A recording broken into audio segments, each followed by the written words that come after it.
Ini nih, handphone jadul yang langka dan banyak oprekannya.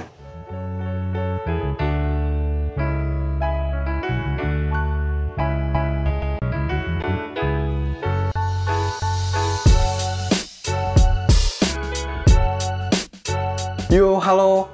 Kali ini saya mau unboxing dan membahas Nokia N9. Handphone yang menurut saya spesial dan langka juga saat ini. Jadi, Nokia N9 dengan kode Nemlengku rilis di tahun 2011 dengan harga yang mencapai 5-6 jutaan. Nah, yang ini saya beli di toko online luar negeri, yaitu Mang Ali dari Cina. Harganya pas saya beli lagi ada diskon, kenanya 670 ribuan, dengan pajak 120 ribuan, jadi totalnya sekitar 800 ribuan. Segitu menurut saya masih cukup murah untuk Nokia N9. Soalnya di sini udah susah ya dapetinnya, kalaupun ada itu harganya lebih mahal, atau ada yang murah tapi cuma buat bahan aja, alias udah nggak bisa dipakai. Tapi ini saya udah ngomongin Nokia N9, kok di boxnya tulisannya ini Nokia Lumia? Jangan-jangan kena prank lagi nih sama sellernya, kayak di video sebelumnya. Ya udahlah, biar bisa mastiin, langsung aja di unboxing. Di dalamnya pertama ada unitnya, nah ini bener ya Nokia N9. Taruh dulu. Lanjut, ada kertas panduan singkat, tapi kayaknya ini untuk handphone yang berbeda ya. Terus ada stiker IMEI, kalau ini benar Nokia N9, made in Finland katanya. Lalu dapat earphone, dapat kabel data, lumayan tebel nih kabelnya. Ada charger juga yang dibungkus kayak plastik obat, untuk outputnya 5 volt 1,3 ampere. Dan dapat SIM ejector juga. Udah nggak ada apa-apa lagi, jadi inilah isi box dari Nokia N9. Oke, coba cek unitnya. Masih plastikan ya, dikletek dulu. Ternyata ini ada anti goresnya, cuma nggak rapih nih masangnya, jadi banyak gelembungnya. Untuk bentuk handphonenya itu kayak gini, di bagian depan di atas layar ada tulisan atau logo Nokia, earpiece, dan sensor. Di bagian bawahnya ada kamera dan lampu notif. Untuk bagian sisi kanan ada tombol pengatur volume dan tombol power. Di bagian bawah ada lubang speaker dan mikrofonnya juga di sini. Terus ada tulisan kayak gini. Di sisi kiri kosong, di bagian sisi atas ada lubang jack audio, ada lubang micro USB yang nyumpet di sini. Nah, jadi bukanya tinggal ditekan aja. Untuk yang sebelahnya ini ada slot SIM, yang bukanya tinggal geser aja dikit. Ini modelnya single SIM yang ukurannya micro. Ada segelnya juga di sini. By the way, ini kan nggak ada yang dicolok gitu. Terus gunanya SIM ejector yang ada di dalam box tadi buat apa ya? Adeh, kacau. Lanjut, di bagian belakang ada kamera dengan card gesture. Ngeri. Ada dua LED flash dan ada tulisan atau logo Nokia. Ini bahannya kayak chrome gitu ya di bagian sini. Cakep juga nih bagian belakangnya. Untuk warnanya ini magenta, tapi kayak pink gitu ya. Gemes sih. Untuk tekstur bodinya ini doff, halus gitu, tapi nggak begitu licin. Untuk bagian sisi kanan kirinya melengkung, tapi kalau yang sisi atas bawahnya flat. Digenggamnya juga masih kerasa enak dan pastinya compact. Oke, coba dinyalain, semoga bisa nyala. Yes, nyala!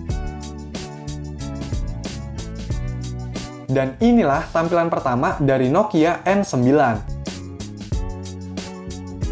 Lanjut, cek ke settings, about produk.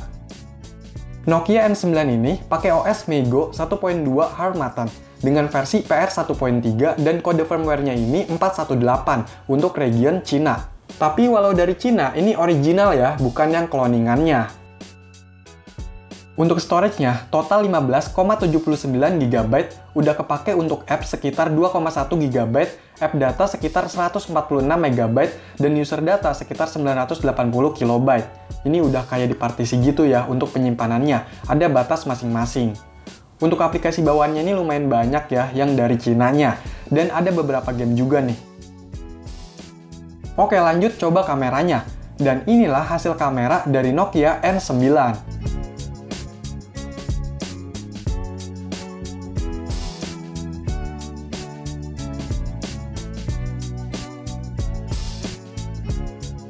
Nokia N9 ini pakai chipset TOMAP 3630, Cortex A8 1 GHz, GPU-nya PowerVR SGX 530, dengan RAM 1 GB dan internal memorinya 16 GB, ada juga yang 64 GB.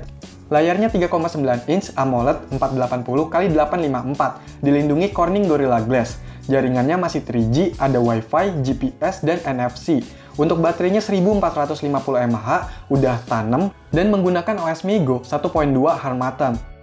Saya rasa OS ini masih berjalan cukup lancar di handphone ini. Dan ternyata, karena di handphone ini nggak ada tombol menu atau navigasinya gitu, dia pakai sistem gesture. Berarti saya udah salah nih kalau anggap OS BlackBerry 10 itu yang lebih dulu menggunakan sistem gesture. Untuk gesturnya itu agak beda ya sama OS zaman sekarang.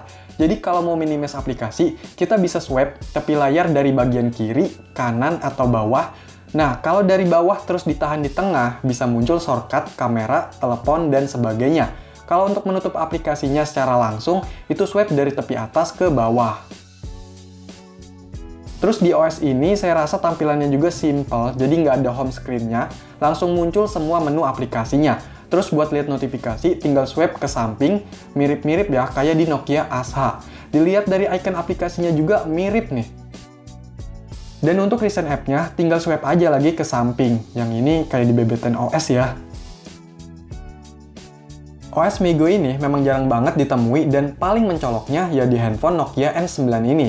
OS ini merupakan hasil proyek kerjasama antara Intel dan Nokia yang diperkenalkan Februari 2010 dengan menggabungkan sistem operasi dari Intel, yaitu Moblin, dan Maemo dari Nokia, menjadi suatu sistem operasi baru yang lebih umum. Nah, setahun setelahnya, Nokia malah mengumumkan kerjasama dengan Microsoft, dan sejak itu pengembangan sistem operasi Migo mulai ditinggalkan, karena Nokia memilih untuk lebih fokus terhadap sistem operasi besutan Microsoft, yaitu Windows Phone. Hadeh. Nah, nggak heran juga nih kalau si Nokia N9 ini punya kembarannya, yaitu Nokia Lumia 800, yang bodinya mirip banget tapi pakai OS Windows Phone. Ngomongin body, saya suka sama desainnya Nokia N9 ini. Dia lebih elegan dan modern, udah unibody ya. Apalagi bagian layarnya nih, udah AMOLED, terus bagian sampingnya itu melengkung, ngikutin lengkungan bodinya. Jadi kayak cembung gitu layarnya. Dan cocok nih buat handphone yang menggunakan sistem gesture, jadi lebih nyaman pas swipe-nya. Dari build quality sebenarnya saya belum ngerasain yang aslinya, soalnya ini kemungkinan barang refurbish. Tapi unit saya ini masih kerasa solid dan masih kerasa nyaman aja dipegangnya. Ya paling ada sedikit perbedaan warna dan kode, misalnya di bagian slot SIM-nya. Ya udahlah, toh handphonenya masih bisa berjalan normal sampai saat ini. Cuma yang bikin kurang enak itu firmware di handphone ini yang dari Cina. Nah, karena itu akhirnya saya nekat buat oprek-oprek handphonenya. Saya coba cari-cari info buat flash handphone ini, dan ternyata itu susah karena ini barang lama. Seperti biasa, linknya udah pada mati. Tapi akhirnya dapat juga bahan-bahan yang cocok di unit saya. Jadi flashnya itu pakai Nokia Flasher, dan di sini saya pakai laptop dengan OS Linux Ubuntu. Soalnya pas saya coba pakai Windows, drivernya kayak bermasalah gitu, handphonenya nggak kedetek. Nah, saya coba flash ke firmware Eropa kode 001, ternyata nggak bisa. Keterangannya sistem ngeblok downgrade. Ya, ternyata harus pakai firmware yang versinya lebih tinggi atau setidaknya sama dengan firmware yang terpasang. Akhirnya saya ngubek-ngubek lagi nih, tapi dapatnya firmware kode 480, yaitu dari negara Swiss atau Switzerland. Ya udahlah, nggak apa-apa. Dan ternyata berhasil. Setelah flash, ada lagi masalahnya, yaitu jaringan seluler dan wifi-nya nggak bisa. Akhirnya nyari lagi info ternyata harus di flash CMT dari firmware bawaannya, yaitu 418 dari Cina. Itu susah banget carinya. Akhirnya setelah ubek-ubek Google, dapet juga. Dan saya coba flash CMT-nya, hasilnya jadi normal lagi dong. Lega nih, akhirnya bisa lepas dari firmware Cina. Nah, di sini ada aplikasi bawaan yang nggak ada sebelumnya, yaitu Facebook, YouTube, Twitter, dan Skype.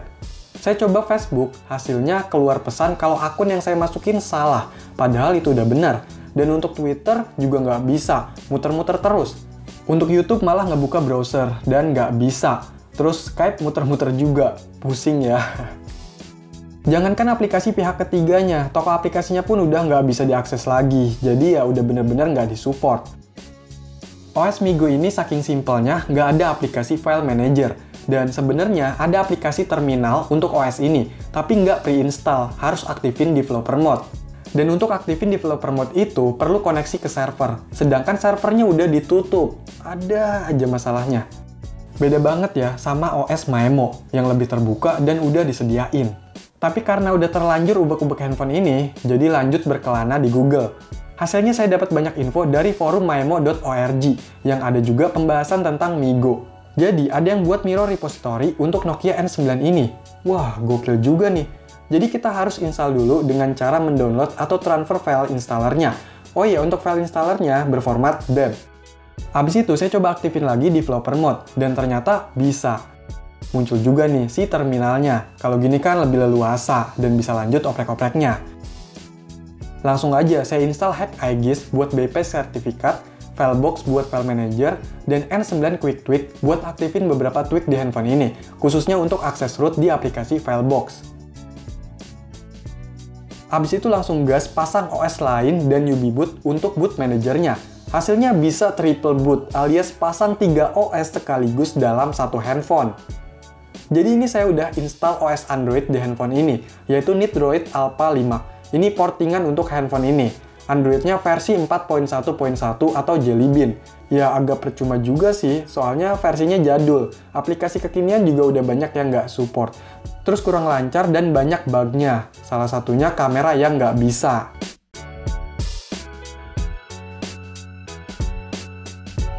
Terus saya juga install Selfish OS. Wah, ini saya baru pertama rasain Selfish OS. Tampilannya seger ya, dan banyak efek transparan gitu. Untuk versinya 1.0.2.5, dan sama kayak Android, masih ada beberapa bug juga, terutama pada kamera dan Wi-Fi. Nah, yang ketiga ya OS bawaannya, yaitu MeeGo. Kalau menurut saya lebih enak di OS bawaannya ini, lebih stabil dan minim bug. Terus bisa dioprek-oprek juga, install aplikasi ini itu, dan untuk game juga saya nemu banyak nih. Kayaknya seru juga ya buat handphonenya tersiksa.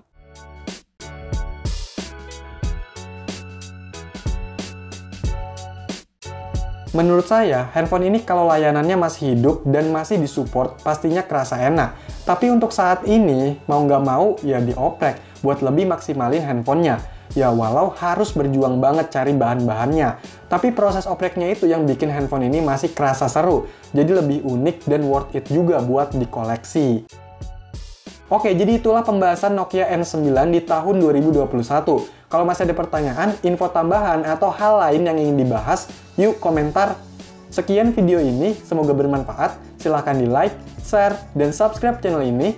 Terima kasih.